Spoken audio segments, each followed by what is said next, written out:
Di hadis yang ke-31 kita akan bahas tentang Allah Subhanahu wa taala yang menciptakan pena. Sebelum kita bahas hadis yang pertama ini, hadis ini adalah hadis yang diriwayatkan dari sahabat yang mulia Ubadah bin Samit radhiyallahu taala anhu. Ubadah bin Samit nama lengkapnya adalah Ubadah bin As-Samit bin Qais bin Saram bin Fihr al-Ansari al-Khazraji. Jadi beliau adalah salah satu suku yang ada, penduduk suku yang ada di Madinah. Kita tahu di Madinah ada dua suku besar, yaitu Aus dan Khazraj. Nah, Khazraj ini salah satu dari suku besar, dan Ubadah bin As-Samit radhiyallahu ta'ala anhu dari Khazraj ya. Beliau lahir di Madinah pada tahun 38 sebelum hijrahnya Nabi SAW ke Madinah. Kita tahu bahwa perhitungan tahun di dalam Islam itu mulai dicetuskan oleh Umar bin Khattab radhiyallahu taala anhu. Umar lah yang pertama kali membuat kebijakan penghitungan tahun di dalam Islam. Kemudian beliau pun memutuskan bahwa tahun pertama dalam Islam adalah hijrahnya Nabi SAW ke Madinah. Sehingga itulah disebut sebagai 1 Hijriyah. Makanya kalender kita disebut dengan kalender Hijriyah. Nah, seketika ada kejadian-kejadian yang terjadi sebelum itu. Ketika Nabi diutus maka disebut tahun kenabian. Ketika jauh sebelum itu maka biasanya orang-orang Arab menghitung tahun atau mengenal tahun dengan kejadian. Seperti disebut dengan Amul Fil, tahun gajah, yaitu tahun penyerangan Abraha yang akan mencongkel Ka'bah saat itu. Dan di tahun itu pula lahirnya Nabi SAW.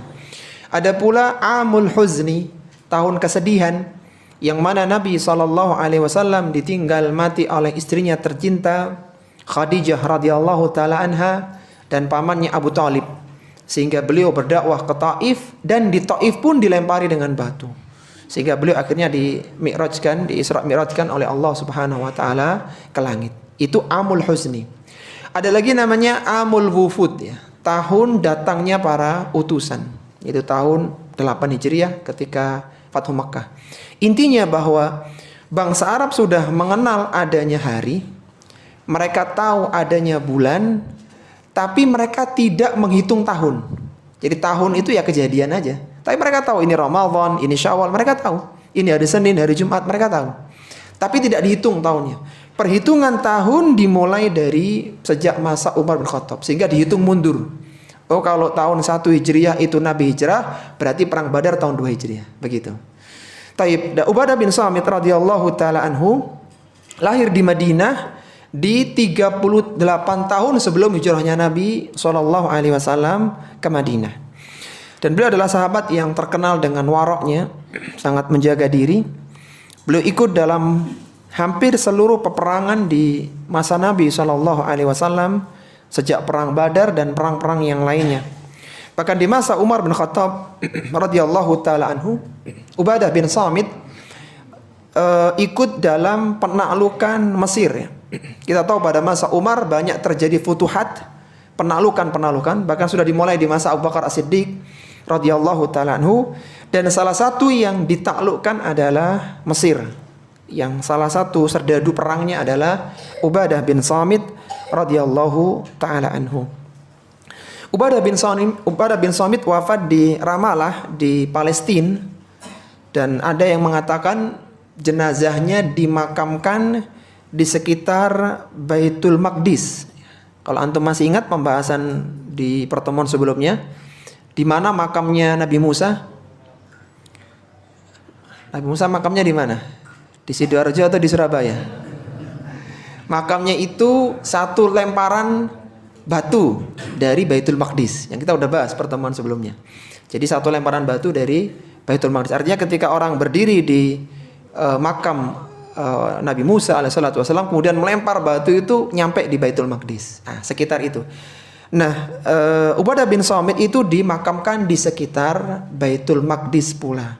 Beliau wafat tahun 34 Hijriah di masa pemerintahan Utsman bin Affan. Utsman bin Affan wafat tahun berapa? 35 Hijriah.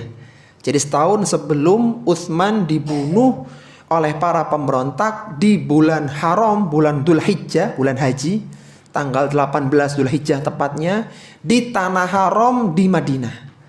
Setahun sebelum itu Ubadah bin Samit wafat tahun 34 Hijriah di usia 72 tahun, dan Ubadah bin Samit radhiyallahu taala anhu telah meriwayatkan hadis sebanyak 181 hadis. Salah satunya adalah hadis yang akan kita kaji pada kesempatan kali ini. Taib, diriwayatkan dari Ubadah bin As-Samit radhiyallahu taala anhu, qala, dia mengatakan, sami'tu Rasulullah sallallahu alaihi wasallam yaqul, aku mendengar Rasulullah sallallahu alaihi wasallam bersabda, inna awwala ma khalaqallahul qalama, sesungguhnya yang pertama kali diciptakan oleh Allah adalah qalam, adalah pena. Faqala lahu uktub, Allah berfirman kepada pena, inilah letak hadis qudsinya, itu firman Allah Subhanahu wa taala. Allah berfirman kepada pena, uktub, tulislah. Faqala rabbi wa madza aktub, kata pena, apa yang harus aku tulis wahai Rabbku? Qala uktub maqadira kulli syai'in hatta taqumas sa'ah, tulislah takdir segala sesuatu sampai tegaknya hari kiamat. Maka Ubadah bin Samit mengatakan, ya bunayya, wahai anakku, inni sami'tu Rasulullah sallallahu alaihi wasallam yaqul, aku mendengar Rasulullah sallallahu alaihi wasallam bersabda, man mata ala ghairi hadza falaysa minni, barang siapa yang meninggal bukan di atas keyakinan ini, maka dia bukan termasuk golonganku. Hadis ini adalah hadis yang sahih yang diriwayatkan oleh Abu Dawud dalam sunannya nomor 4700 dan disahihkan oleh Syekh Al-Albani rahimahullahu taala dalam Sahihul Jami'-nya nomor 2018. Dari hadis yang mulia ini kita bisa mengeluarkan 4 faidah, 4 pelajaran yang bisa kita keluarkan dari hadis bahwa Allah Subhanahu wa taala menciptakan pena. Pelajaran yang pertama, faidah yang pertama, pena merupakan makhluk pertama penulisan takdir. Pena merupakan makhluk pertama penulisan takdir. Pena merupakan makhluk pertama penulisan takdir. Pelajaran yang pertama ini, para jamaah rahimani wa rahimakumullah, terambil dari bagian awal hadis, inna awwala ma khalaqallahul qalam, sesungguhnya yang pertama kali diciptakan oleh Allah adalah al-qalam, yaitu pena. Para ulama-ulama akidah, para ulama-ulama ahlu sunnati wal jamaah, mereka berbeda dalam 3 pendapat tentang apakah makhluk yang pertama kali Allah ciptakan. Pendapat yang pertama, makhluk yang pertama kali Allah ciptakan sebelum adanya sesuatu adalah al-qalam, yaitu pena penulis takdir. Sebagaimana redaksi hadis ini, inna awwala ma khalaqallahul qalam, makhluk yang pertama kali Allah ciptakan adalah pena. Inilah pendapatnya Ibnu Jarir At-Tabari dan Ibnu Jauzi rahimahullahu taala, 2 ulama mufassirin, berpendapat ya makhluk pertama adalah pena, sebagaimana hadis yang mulia ini. Kemudian pendapat yang kedua, makhluk yang pertama kali Allah ciptakan adalah al-ma, adalah air. Ini adalah pendapatnya Abdullah bin Mas'ud, sahabat pakar tafsir yang wafat tahun 32 Hijriah di Madinah. Dan pendapat inilah yang dipilih oleh Ibnu Hajar Al-Asqalani dalam kitabnya Fathul Bari. Bahkan Ibnu Hajar mengurutkan, yang pertama adalah al-ma, air, yang kedua adalah arash, kemudian baru pena. Itu urutan 3 rating makhluk pertama kali. Sebagaimana kita tahu, ikhwati fillah rahimani wa rahimakumullah, bumi ini 7 lapis. Sebagaimana Allah Subhanahu wa taala isyaratkan di surat At-Talaq. Wa minal ardi mithlahun. Dan bumi juga diciptakan dengan 7 lapisannya. Dari lapisan inti bumi, lapisan berikutnya, dan lapisan ketujuh yang paling luar. Jadi kita sekarang di permukaan bumi. Manusia itu ketika hidup di permukaan bumi, ketika meninggal dunia dimakamkan di perut bumi, di bawahnya bumi. Jadi bumi ada 7 lapis. Kemudian langit ada 7 lapisan pula. Ada 7 lapisan dan langit itu punya pintu. Fakanat abwaba. Langit itu punya pintu-pintunya. Langit pertama yang disebut dengan sama'id dunya, langit dunia. Dan di langit pertama itu Allah Subhanahu wa taala menempatkan matahari, bulan, bintang gemintang, awan dan banyak lagi. Sehingga langit tidak polos, tapi ada zayyannaha, ada hiasannya. Itu bintang, gemintang, bulan, matahari, awan ya, dengan berbagai warna langit yang sangat indah luar biasa. Kemudian ada langit kedua, ada langit ketiga sampai langit yang ketujuh. Di atas langit yang ketujuh ada al-ma, ada air. Nah, itulah yang dimaksudkan di pendapat yang kedua ini. Al-ma, air. Di atasnya lagi ada malaikat hamalatul arsy, malaikat pemikul arsy Allah Subhanahu wa taala, yang jumlahnya pada hari kiamat 8 malaikat. Sebagaimana Allah sebutkan dalam surat Al-Haqqah, Allah mengatakan, Allah berfirman, wa yahmilu arsya rabbika fawqahum yawma idzin thamaniyah. Dan yang memikul arsy Rabbmu pada hari kiamat adalah thamaniyatun, 8 malaikat. Yang jarak antara pundak dengan cuping telinganya perjalanan 700 tahun. Yang salah satunya adalah malaikat Israfil alaihi salatu wassalam, malaikat peniup sangkakala. Kemudian di atasnya adalah arsy Allah Subhanahu wa taala, dan arsy adalah makhluk yang terbesar. Kemudian di hadapan arsy ada kursi. Wasi'a kursiyuhus samawati wal ard. Kursi Allah seluas langit dan bumi. Dan kursi Allah adalah maudhi'ul qadamain, tempat 2 telapak kaki Allah Subhanahu wa taala yang maha mulia, yang tidak sama dengan makhluknya. Tapi intinya pendapat yang kedua adalah makhluk pertama adalah alma, air yang tadi disebutkan, yang berada di langit yang ketujuh. Kemudian pendapat yang ketiga, makhluk yang pertama kali Allah ciptakan adalah arsy. Ini adalah pendapat Syekhul Islam Ibnu Taimiyah rahimahullahu taala dan muridnya Ibnu Qayyim Al-Jauziyah rahimahullahu taala, dan pendapat yang rajih ya, dari 3. Tadi ada 3 pendapat ulama. Makhluk pertama, yang pertama apa tadi? Pena. Yang kedua air. Yang ketiga arsy. Mana pendapat yang rajih ya? Meskipun semua adalah ulama Ahlussunnah wal Jamaah, pendapat yang rajih adalah makhluk pertama kali adalah arsy. Dan inilah pendapat jumhur ulama. Jumhur ulama justru mengatakan arsy. Apa kata Syekh Muhammad bin Shalih Al-Utsaimin rahimahullahu taala? Beliau menyebutkan dalam Majmu' Fatawa war Rasail bahwa yang pertama kali Allah ciptakan dari segala sesuatu yang diketahui adalah arsy. Kemudian Allah Subhanahu wa taala beristiwa di atas arsy setelah menciptakan langit dan bumi. Jadi supaya antum tahu ada khilaf di kalangan para ulama, tapi pendapat jumhur adalah arsy. Tapi muncul pertanyaan, terus apa yang dimaksud dengan yang pertama kali Allah ciptakan adalah kolam, adalah pena?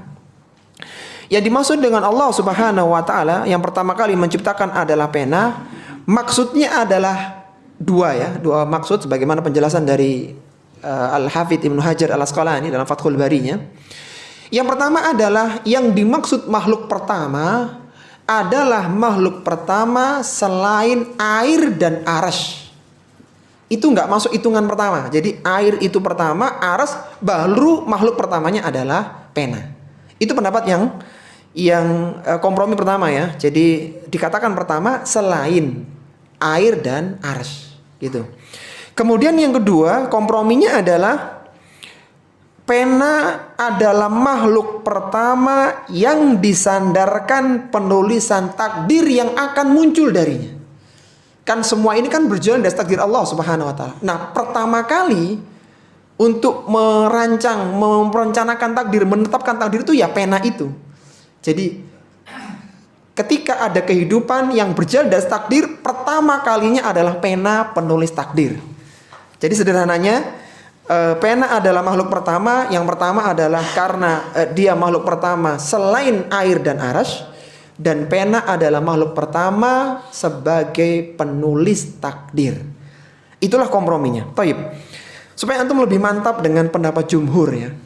Ada satu hadis dalam Sahihul Bukhari yang mendukung pendapat jumhur ini, bahwa makhluk pertama kali bukan pena, tapi arsy. Itu sabda Nabi SAW, "Kanallahu lam yakun syai'un ghairuhu." Allah lah yang dahulu. Kana itu fi'il madhi, jadi sesuatu yang dahulu, yang lampau itu pakai kana. Nanti mudhari'nya yakunu, kana yakunu. Allah Subhanahu wa taala dahulu, walam yakun syai'un ghairuhu, yang tidak ada sesuatu selain Allah. Dulu Allah sudah ada dan tidak ada sesuatu pun selain Allah Subhanahu wa taala. Taib. Kemudian kata Nabi sallallahu alaihi wasallam, wa kana arsyuhu 'alal ma'. Kembali Nabi menggunakan kana. Dan dahulu ada arsy Allah 'alal ma', di atas air. Makanya Ibnu Hajar mengurutkan pertama air kemudian arsy gitu. Wa kana arsyuhu 'alal ma'. Jadi Allah sebelum ada sesuatu, kemudian arsy di atas air, begitu. Kemudian diteruskan dalam hadis itu, wa kataba fi dzikri kulla syai'in wa khalaqas samawati wal ard. Dan dituliskan segala sesuatu di adzikri. Adzikri adalah kitab catatan takdir. Wa khalaqas samawati wal ard, baru Allah menciptakan langit dan bumi.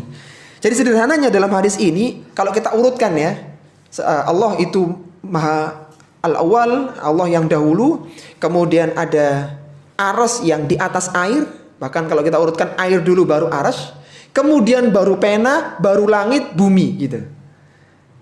Wa khalaqas samawati wal ard, langit dan kemudian bumi. Jadi ini kembali menguatkan pendapat jumhur, makhluk yang pertama kali Allah ciptakan apa? Arsy Allah Subhanahu wa taala. Jadi itu pendapat jumhur ulama. Baik, sekarang kita masuk di faidah yang kedua. Pena takdir merupakan tanda kekuasaan Allah Subhanahu wa taala. Pena takdir merupakan tanda kekuasaan Allah Subhanahu wa taala. Pena takdir merupakan tanda kekuasaan Allah Subhanahu wa taala. Salah satu yang pelajaran ini ya masih terambil dari potongan yang pertama. Salah satu yang Allah Subhanahu wa taala jadikan sumpah di dalam Al-Qur'an adalah pena. Dan kita tahu bahwa tidaklah ada sesuatu makhluk yang Allah Subhanahu wa taala jadikan sumpah dalam Al-Qur'an kecuali makhluk itu adalah sesuatu yang besar dan dia merupakan tanda-tanda kekuasaan Allah Subhanahu wa taala. Allah Subhanahu wa taala pernah bersumpah dengan waktu duha. Wadduha wal laili idza saja. Allah pernah bersumpah dengan fajar, wal fajr, walayalin asyar. Dan banyak lagi sumpah-sumpah Allah. Salah satunya Allah bersumpah dengan pena. Allah berfirman dalam surat Al-Qalam, surat kedua setelah surat Al-Alaq yang Allah turunkan kepada Nabi SAW. Allah menyebutkan Nun wal qalami wa ma yasturun. Nun, demi pena dan apa yang ditulisnya. Kata para ulama tafsir, pena yang dimaksudkan, kolam yang dimaksudkan di situ adalah pena penulis takdir. Ketika pena itu dijadikan sebagai sumpah, berarti sesuatu kan pena penulis takdir, yaitu kolam yang disebutkan dalam hadis Ubadah bin Samit radhiyallahu anhu. Tapi kemudian pelajaran yang ketiga yang bisa kita keluarkan dari hadis Allah menciptakan pena, menunjukkan adanya penulisan takdir di Lauhul Mahfuz. Menunjukkan adanya penulisan takdir di Lauhul Mahfuz. Menunjukkan adanya penulisan takdir di Lauhul Mahfuz. Faidah yang ketiga ini terambil dari potongan hadis firman Allah Subhanahu wa taala, faqala lahu uktub. Wahai pena, tulislah. Qala rabbi wa madza aktub? Apa yang aku tulis wahai Rabbku? Qala uktub maqadira kulli syai'in hatta an taqumas saah. Tulis takdir segala sesuatu sampai. Taib. Tadi kita sebutkan adalah arsy, kemudian air, kemudian pena.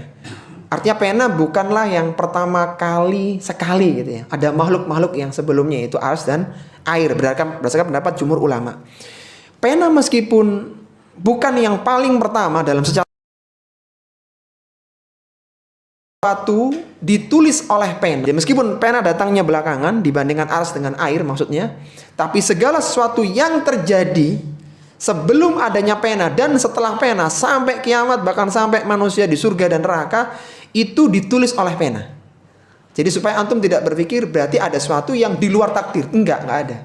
Itu semua ditulis. Nah, ini ana datangkan hadisnya dan datangkan ceritanya tentang masalah pena itu menulis sebelum dan setelahnya.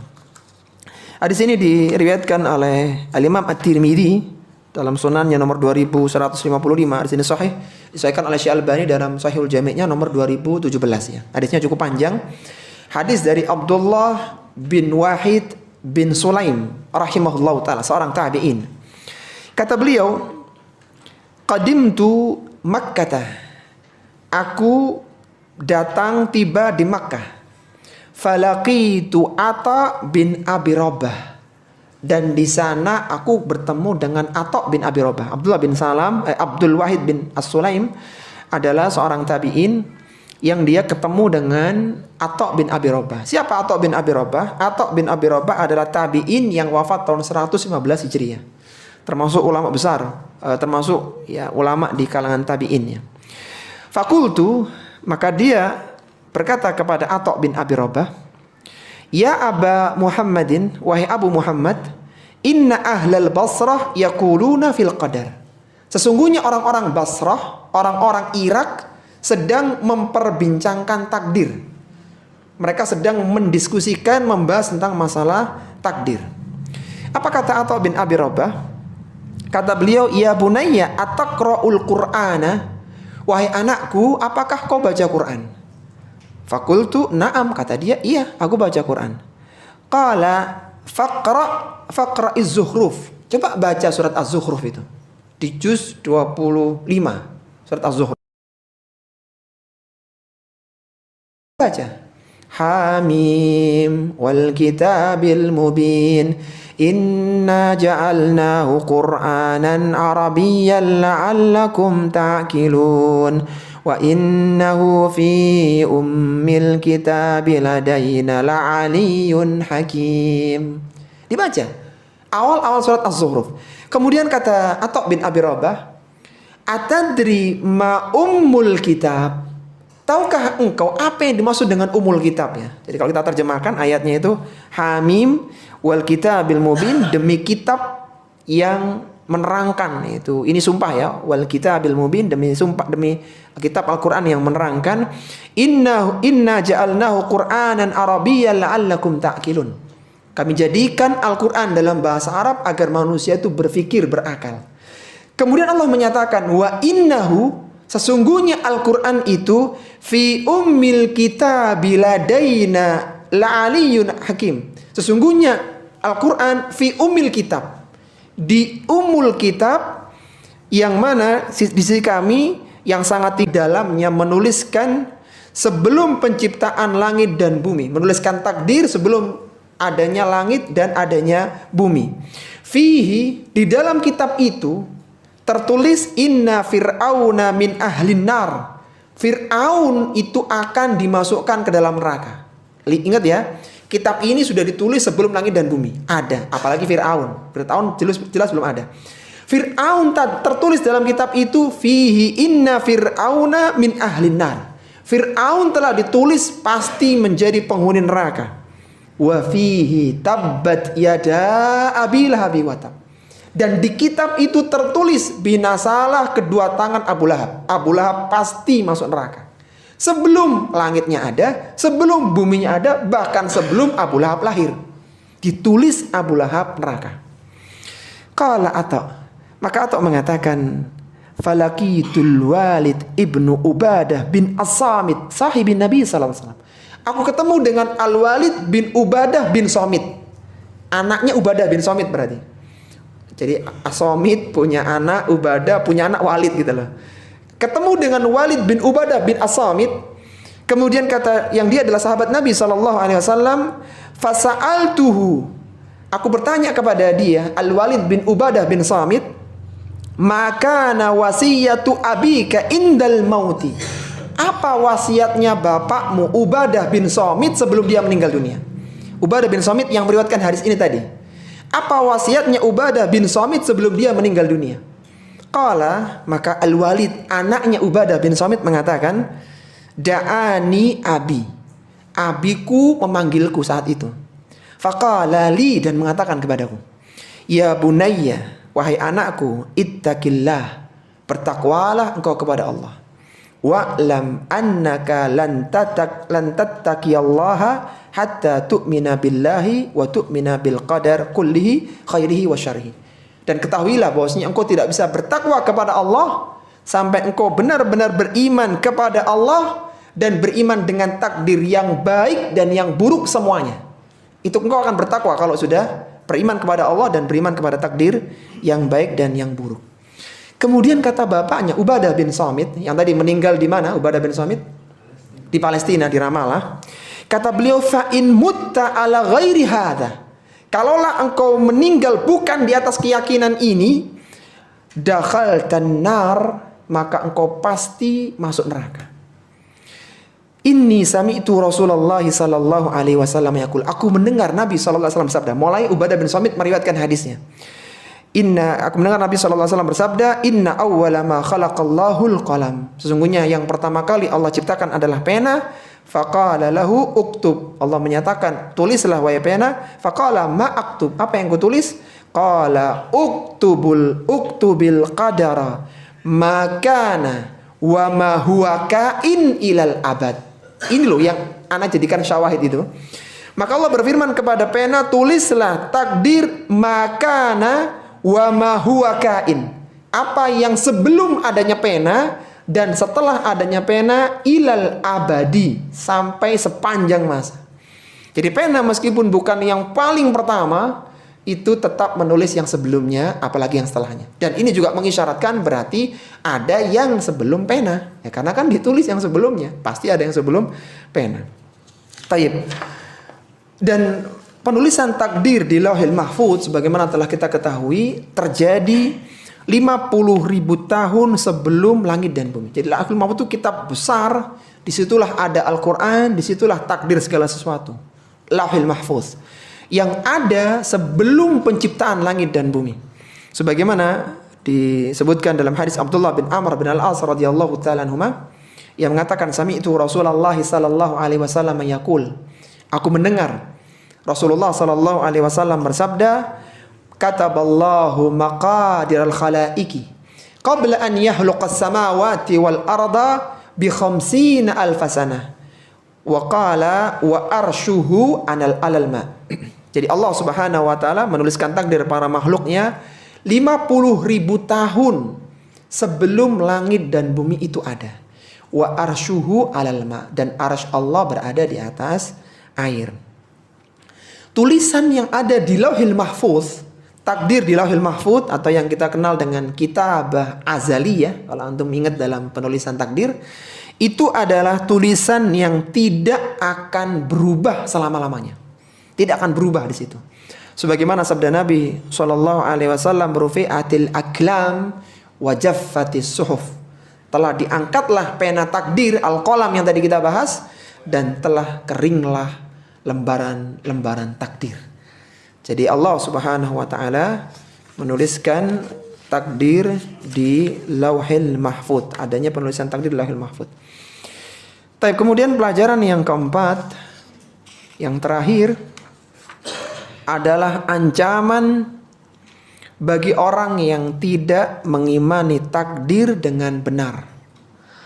Ancaman bagi orang yang tidak mengimani takdir dengan benar. Ancaman bagi orang yang tidak mengimani takdir dengan benar. Taib, sebelum kita jelaskan faidah yang keempat, yang terakhir, kita coba murojaah ya. Siapa tahu ada yang ketinggalan.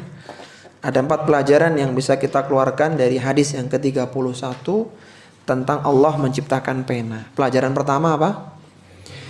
Pena merupakan makhluk pertama penulisan takdir ya.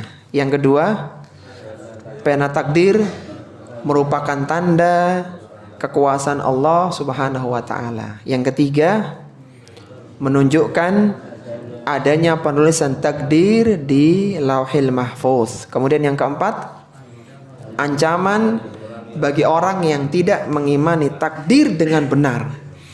Faidah yang keempat ini terambil dari bagian akhir hadis, perkataan dari Ubadah bin Samit ya, yang tadi sempat berikan wasiat kepada putranya Al-Walid yang wafat di Ramalah di tahun 34 Hijriah. Beliau mengatakan, "Ya bunayya, wahai anakku, inni sami'tu Rasulullah sallallahu alaihi wasallam yaqul." Aku mendengar Rasulullah sallallahu alaihi wasallam bersabda, "Man mata ala ghairi hadza." Barang siapa yang meninggal bukan di atas keyakinan ini, falaisa minni, maka dia bukan termasuk golonganku, kata Nabi sallallahu alaihi wasallam. Apa yang dimaksud dengan bukan termasuk golonganku ya?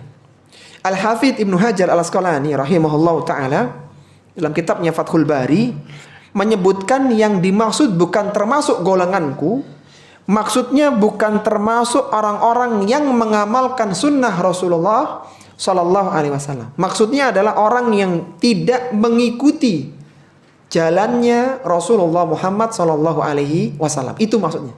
Falaysa minni, berarti dia bukan termasuk sunnah Nabi, tidak mengikuti jalannya Nabi Muhammad Sallallahu Alaihi Wasallam. Bukan maksudnya mengeluarkan seseorang dari Islam. Bukan maksudnya itu.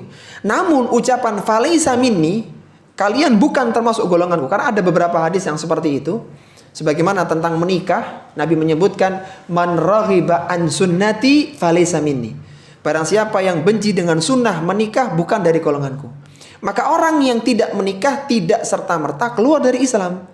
Dia muslim tapi tidak mengikuti sunnahnya Nabi SAW. Nabi menikah, bahkan Nabi istrinya lebih dari 1. Bahkan beliau juga punya keturunan.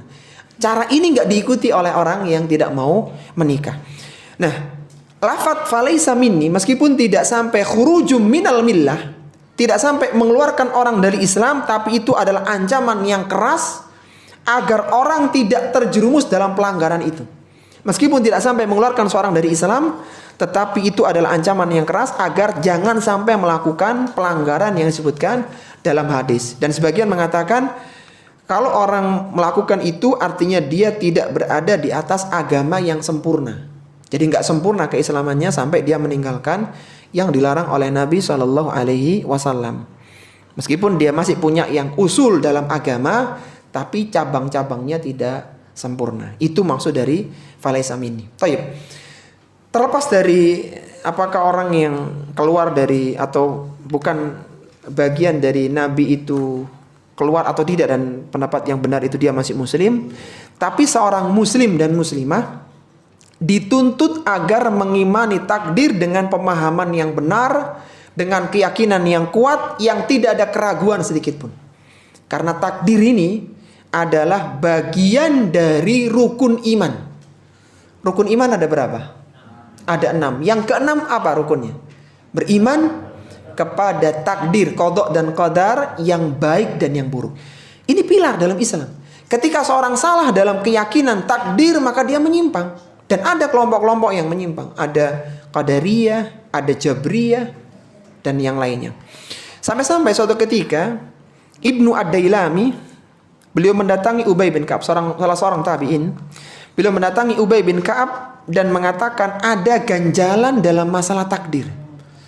Jadi dalam masalah takdir kayaknya ada yang nggak masuk di rasionalku begitu, tidak masuk di di logikaku gitu. Kok ada yang nggak cocok gitu ya.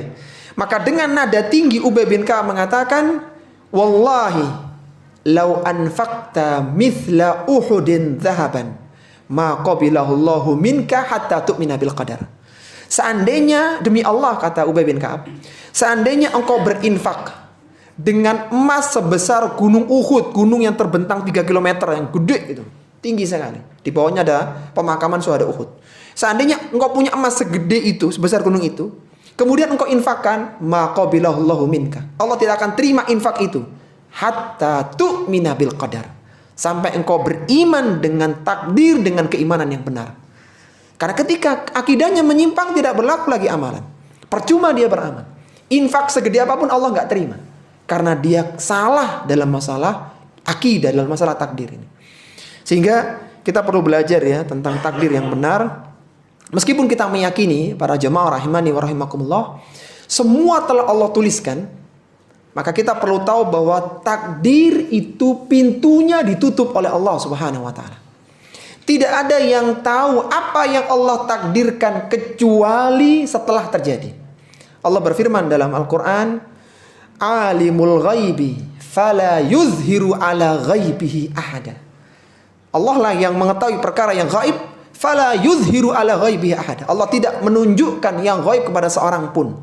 Sehingga kita tidak tahu apa takdir kita kecuali setelah terjadi. Ketika misalnya seorang ini bekerja, berusaha, ternyata tidak dapat, kita jadi tahu, oh ternyata itu bukan rezekinya, bukan takdirnya.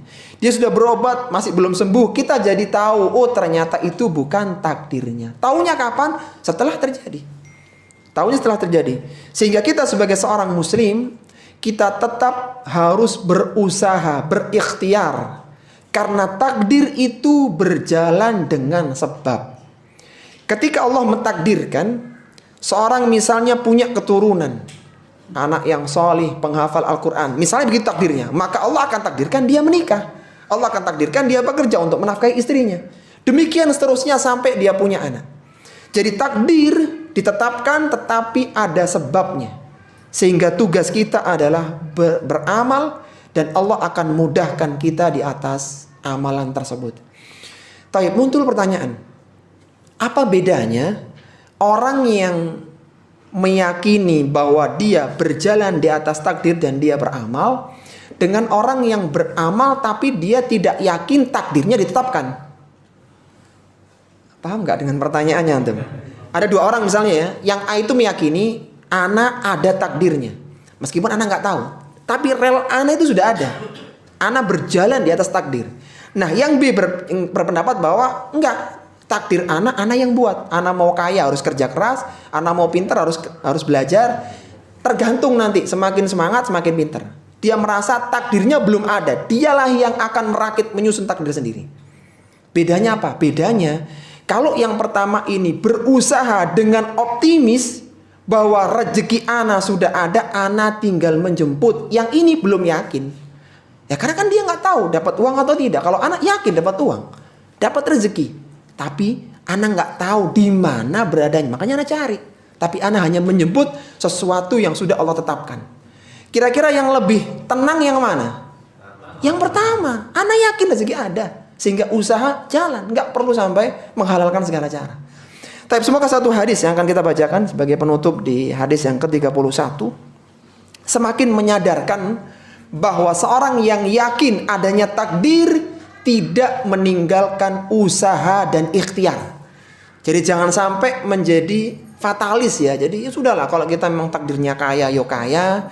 Kalau memang takdirnya sehat meskipun gak berobat, yo pasti sehat. Tidak fatalis seperti ini. Justru dia bekerja, berusaha dan seterusnya. Kata Nabi SAW dalam hadis Ali bin Abi Thalib, "Ma minkum min ahadin illa waqad kutiba maq'aduhu minan nari wa maq'aduhu minal jannah." Tidaklah salah seorang di antara kalian kecuali Allah telah tetapkan apakah dia nanti duduk di neraka ataukah dia duduk manis di surga. Kalau Allah sudah tuliskan fulan neraka, fulan surga, berarti semua cerita kan akan tersusun. Bisa dipahami ya? Oh, fulan ini surga, berarti dia rajin sholat malam, rajin hadis majelis ilmu, rajin sholat sunat, terus sampai dia tembus surga. Demikian pula neraka. Allah tetapkan semua jalurnya sampai pun surga dan neraka.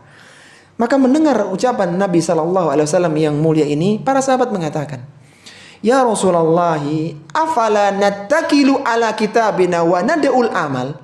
Lah kalau begitu wahai Rasulullah, kenapa kita nggak pasrah dengan takdir kita dan kita nggak usah beramal? Duduk manis, kalau waktunya surga ya surga, nggak perlu banyak ini, lakukan maksiat, kalau neraka ya neraka gitu. Jadi apa fungsinya beramal gitu? Apa kata Nabi SAW?